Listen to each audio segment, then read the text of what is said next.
Welcome to the reading of the Times Reporter newspaper for Monday, January 18th.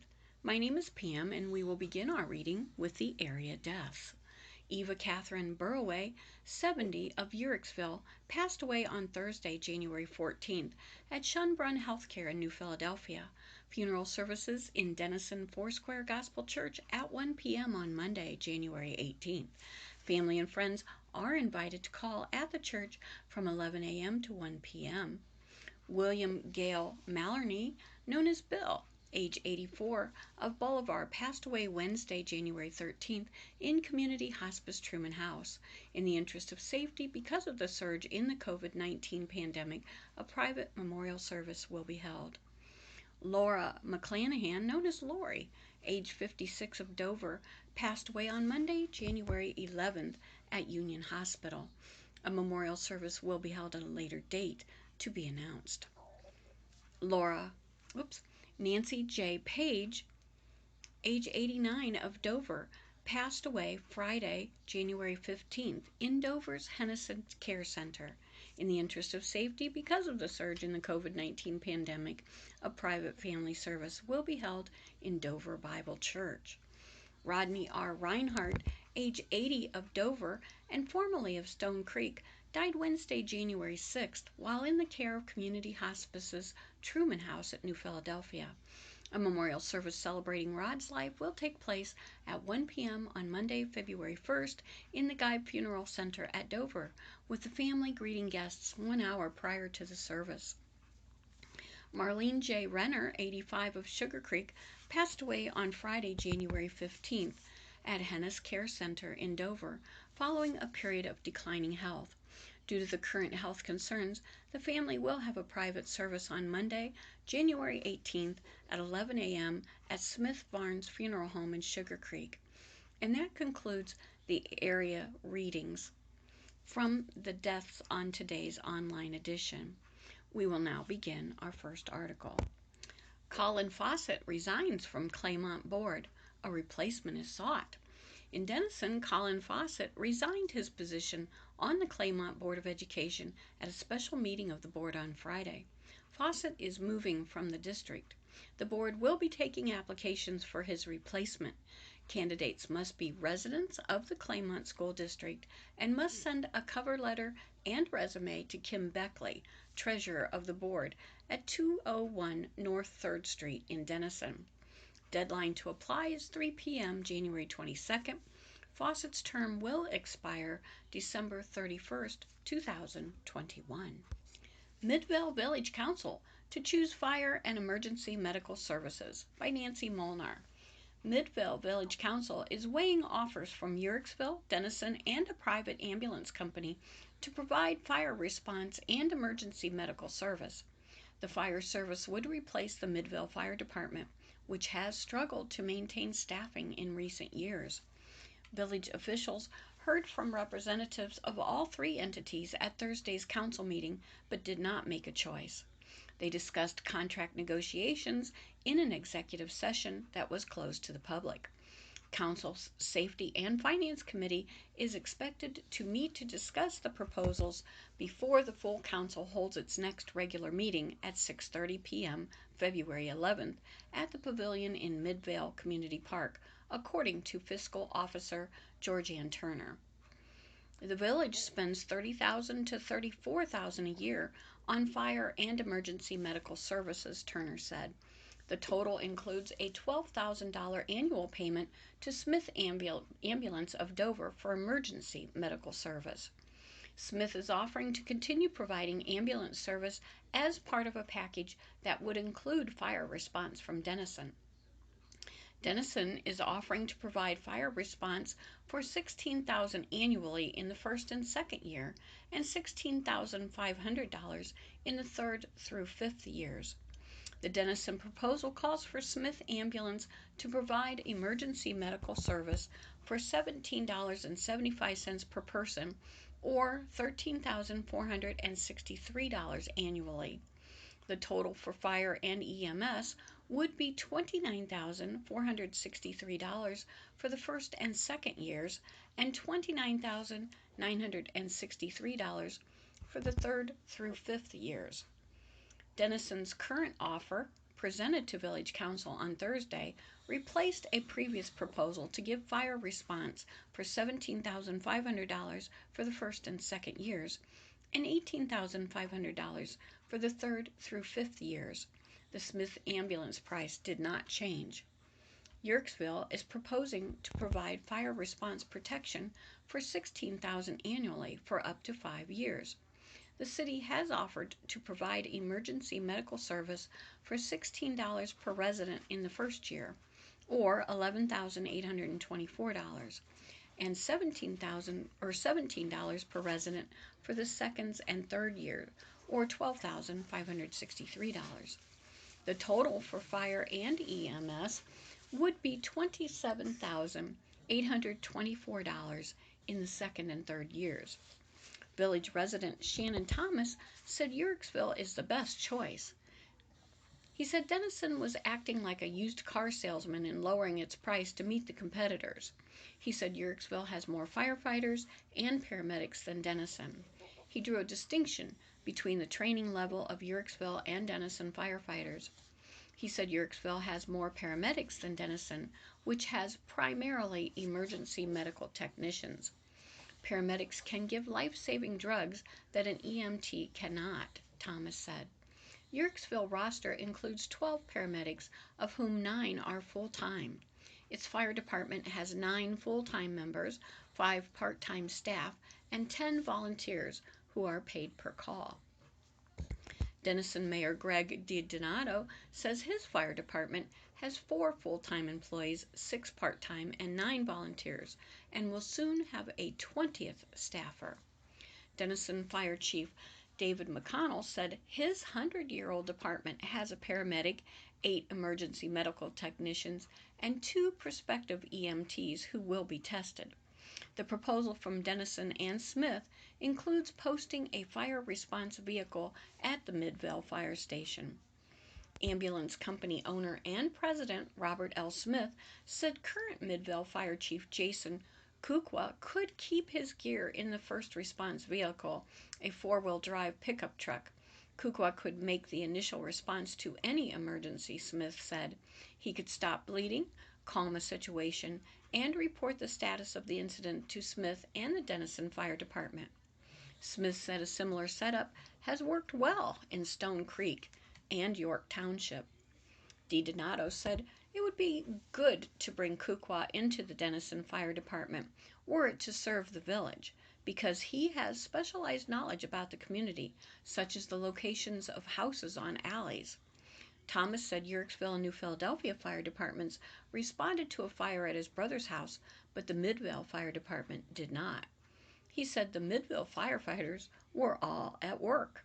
He said Yerkesville response time to Midvale is about 8 minutes based on 911 calls recorded, and that Smith's is slower. Smith said his company has served Midvale well for 22 years and has contributed to the Minding Midvale History Festival. And now, authorities investigate cause of Port Washington's house explosion. Firefighters continue to investigate the cause of an explosion that completely destroyed a 2-story wood frame house Thursday evening at 1804 Philman Bottom Road Southwest. A woman who lived in the house was treated at an area hospital for facial injuries. The state fire marshal was on site Friday. It was the second blaze that firefighters in the county had to deal with on Thursday. Fire also damaged a house in Gnadenhutton.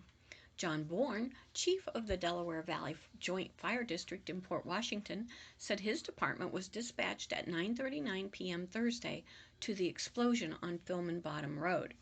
When firefighters arrived on the scene, they found the house on fire. There was debris from the explosion up to 300 feet away. The cause of the explosion is unknown at this time, Bourne said. The woman had gotten out of the house before the explosion along with 2 dogs. Delaware Valley was assisted by firefighters from the Arrowhead Joint Fire District in Gnadenhutton, Stone Creek, Newcomerstown, and Tuscarawas. Tri-County Ambulance was also on the scene. Everybody worked together, he said. We're thankful for the aid we received. Firefighters left around 1:30 a.m. Friday, but Bourne said the house was still smoldering Friday morning. According to social media reports, the explosion could be heard as far away as Gnedenhutton, Tuscarawas, and Fries Valley. Sandra K. McNutt-Mann, who lives on Main Street in Port Washington, said she was in bed when she heard the boom. It felt like something hit our house as the house rocked and the windows rattled, she told the Times reporter. Our house is a huge old Victorian solid home. We ran to see if a car or a truck hit our home, as we are right on US Route 36. Then we ran to the attic and basement to make sure everything was okay. She said she checked on Facebook and everyone around her felt the explosion. According to the Tuscarawas County Auditor's Office, the house on Filman Bottom Road was built in 1884 and had an appraised value of $79,280. At 5:42 p.m. Thursday, the Arrowhead Joint Fire District and the Uhrichsville Fire Department responded to an appliance fire at 136 South Chestnut Street, Gnedenhutton. Uhrichsville firefighters were dispatched simultaneously because on-duty Arrowhead firefighters, EMTs, were already on another medical emergency in Gnedenhutton, according to Arrowhead Fire Chief Stephen Wright. Dispatchers reported a service technician was making repairs to the furnace in the basement when the furnace caught fire. Dispatchers advised one bystander had also suffered smoke inhalation. On arrival, firefighters found heavy smoke coming from the single-story home, with all occupants safely outside and smoke detectors sounding throughout the home. Firefighters advised 911 dispatchers the fire had spread from the furnace to the home and requested mutual aid assistance from neighboring fire departments. Firefighters with assistance from Uhrichsville, Warwick Township, and Delaware Valley initiated an aggressive interior attack into the basement of the home to extinguish the fire, Wright said. Firefighters encountered thick smoke and high heat conditions in the basement and found the fire had also spread to some walls on the first floor above. It took firefighters about 20 minutes to bring the fire under control. The homeowner was not home at the time of the fire. The only occupants were a neighbor and furnace repairman who were in the home working to repair the home's heating system when the fire occurred. While firefighters worked to control the fire inside the home, Arrowhead paramedics simultaneously treated and released the smoke inhalation victim. Smith Ambulance also responded to the scene to provide EMS assistance. Firefighters left the scene at 8 p.m. Wright said the fire was confined to the basement and some interior walls on the first floor. Extensive smoke damage also occurred throughout the home. No damage estimate is available currently. An investigation into the fire determined the fire to be accidental and likely started near or inside the furnace in the basement. And now, Zoar Village Council January 12th meeting. Key action: held the first reading of a resolution of a draft for a proposed fire contract between the Village of Bolivar Fire Department and the Lawrence Township trustees. And here's the discussion. Mayor Scott Gordon said the village solicitor Doug Fracci has reviewed and updated the original resolution that council passed and has been in contact with the township attorney about the matter. The village currently does not have a fire contract with the Zoar Fire Department.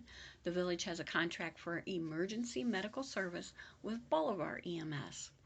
In another matter, council discussed the de-annexation of a portion of the Dover-Zoar Road on top of the Zoar levee. Council member David Irwin said the county would maintain the area. Legal counsel will be consulted. Village solicitor Doug Fracci said according to the county map, the area is owned by the United States of America. And other action? Heard from the U.S. Army Corps Real Estate Division that the county map has no record of the village ever vacating a section of West Street from the alley on the north side of Hans Fischer's property to the alley on the south side of the cow barn. Action needs to be taken by council so the Corps can purchase several small parcels of land that is needed for the levee project. Learned the field work for the levee project may begin in March-April timeframe. Gordon said additional public meetings will be held once construction dates approach. Approved $1,250 for gasoline for the village truck, patch for the streets, and miscellaneous items for the village. Also, $300 was approved to purchase slag for the cemetery. Elected Gail Portalicki as Council President Pro Tem. Held the first reading of an ordinance to approve 2021 permanent appropriations. Adopted as an emergency an ordinance amending temporary appropriations.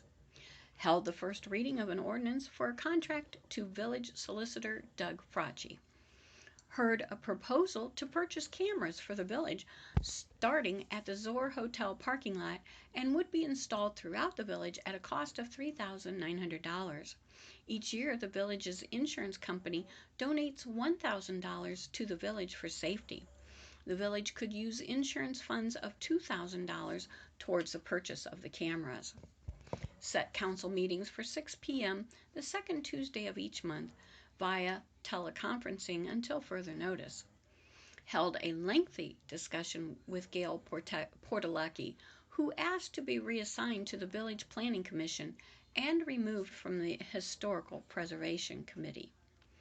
For your information, lauded Street Commissioner David Irwin for plowing the streets on Christmas Eve and Christmas morning, and Zor Community Association members for the beautiful Christmas decorations throughout the village. Appointed the following committees: Finance, Mayor Scott Gordon and all council and fiscal officer Heather Laymiller.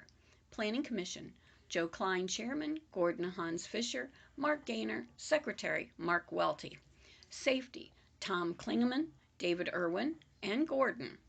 Street and Street Commissioner, Irwin.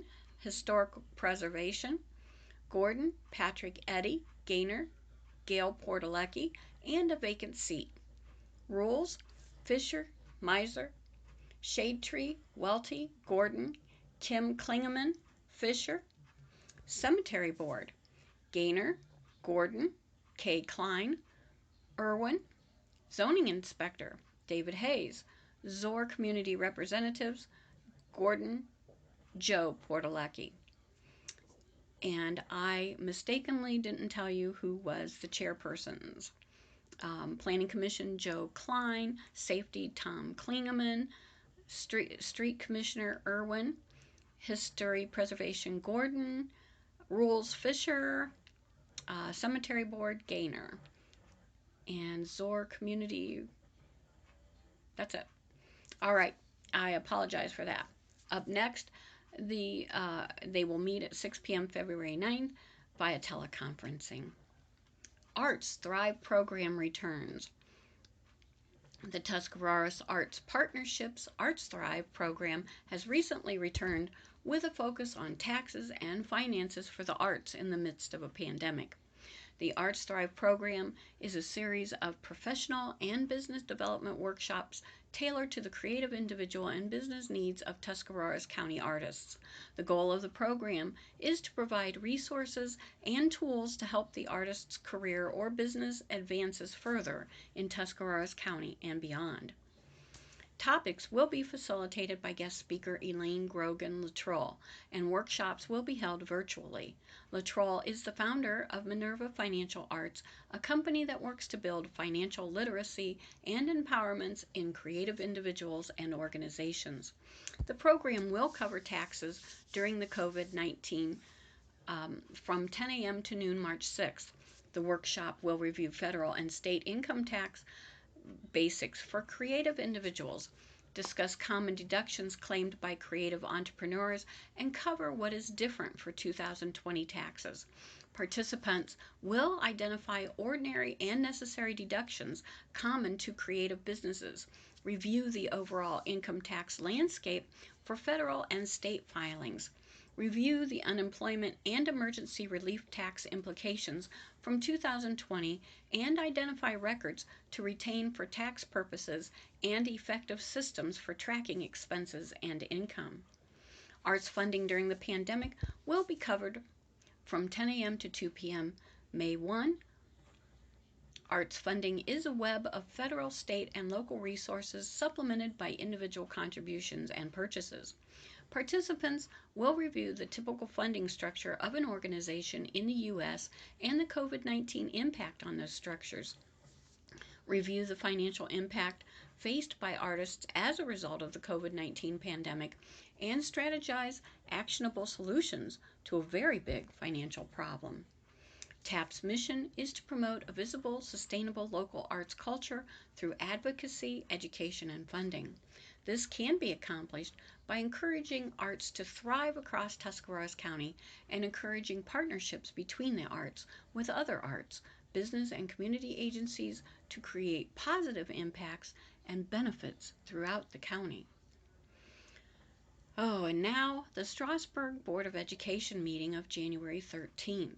The key action was they heard Governor Mike DeWine signed into law a temporary measure that allows a district to create its own requirements for substitute teachers. The discussion was the Strasburg Superintendent Cindy Brown said there's a shortage of substitute teachers and the district can require substitute teachers for a temporary non-bachelor substitute teaching license. She said this is for 2020-21 school year only. Other actions: elected Kevin Harvey Board of Education President and Stacy Bidekoffer as Vice President. Administered the oath of office to all board members. Approved West Hostetler as the district's Buckeye Career Center representative to its board meetings. Approved a memorandum of understanding between the district and Kent State University for College Credit Plus. Accepted the donation of 2 tanks of diesel fuel for school buses from Josh McKenzie of Kent Company. The district must take 2 buses to away games to provide proper social distancing. Approved annual dues for the Ohio School Board Association membership of $3,511 and $250 for the Legal Assistance Fund. Granted 1-year supplemental contracts to Lindsay Tidrick, Junior Class Prom Advisor, Paige Martin, National Honor Society Advisor, Mary Sue Fearbaugh, Foreign Language Club, Dave Jones, Scholastic Challenge Advisor. Agreed to meet at 6:30 p.m. the third Wednesday of the month in the Administration Building. Established a service fund of $5,000 to pay for expenses actually incurred by board members in the performance of duty. Set board member compensation at $70 per meeting for up to 15 meetings per year. Adopted 22 annual business resolutions, designated the Times Reporter as the official newspaper of the district and the superintendent and board president as the official spokesperson for the district. Heard an Ohio High School Athletic Association COVID-19 observer attended a ball game and gave the district a satisfactory in all categories. The board thanked Gary Spinell, athletic director, for preparing the facility and having a good plan in place for movement of players and fans. Heard the state fire marshal did an inspection of the school and reported there is not sufficient storage and items needed moved out of the mechanical room. Superintendent Cindy Brown said the district needs to create some type of storage area. The 6th grade camp schedule for March 10th through 12th has been canceled. And for your information, recognize the December Student of the Month, Josie Lautenschlager, High School, and Cody Tuning, Middle School. Claudia Barker also received a plaque. She was the November Student of the Month and unable to attend the meeting. Each received a plaque sponsored by the district and Lions Club. Recognize the Board of Education members. Each member received a certificate from the state. Hope Haney's art class made a booklet and each member received hand sanitizer. Board members are honored each January. Superintendent Cindy Brown thanked the board members for providing services to the district and for all they do for the students. They set the school spelling bee for 9 a.m. on January 20th. Appointed the following committees: Athletic Representative Bidekoffer, Policy Diane Flickinger, Robin Burkett, OSBA Legislative Liaison and Capital Conference Delegate, Student Achievement, Harvey, OB OSBA Capital Conference alternate delegate Burgett, Negotiations and Tiger Foundation Dan Donato, Calendar Flickinger Donato, Technology Donato, District Goals DLT District Leadership Team Bidekoffer, Parks and Village Liaison Burkett and Flickinger. The next meeting is scheduled for 6:30 p.m. February 17th in the School Administration Building. And now, Chautauqua Book Club announces meeting dates and titles. The Chautauqua Book Club at the Dover Public Library has announced its schedule of upcoming discussion titles and dates. The next meeting will take place at noon January 28th via Zoom. The title to be discussed is Rust, a Memoir of Steel and Grit by Elise Colette Goldbach, which is about a young woman working in a steel mill and the Middle American upbringing that brought her there. The scheduled titles also include The Leavers, a novel by Lisa Coe on February 25th, Upstairs at the White House, My Life with the First Ladies by J.B. West and Mary Lynn Kantz on March 25th, Shiner, a novel by Amy Jo Burns on April 29th, and All You Can Ever Know, a memoir by Nicole Chung on May 27th. The Chautauqua Literacy and Scientific Circle was founded in 1878 at the Chautauqua Institution in Chautauqua, New York. It is one of the oldest continuous book discussion groups in the U.S. Each month at the Dover Public Library, a different title is selected and discussed. For information or to reserve a copy of the book, call 330-343-6123. And now this concludes the reading of the Times Reporter for Thursday, January 14th. My name is Pam. Remember to stay safe, please be blessed, and do what you can do to make it a great day.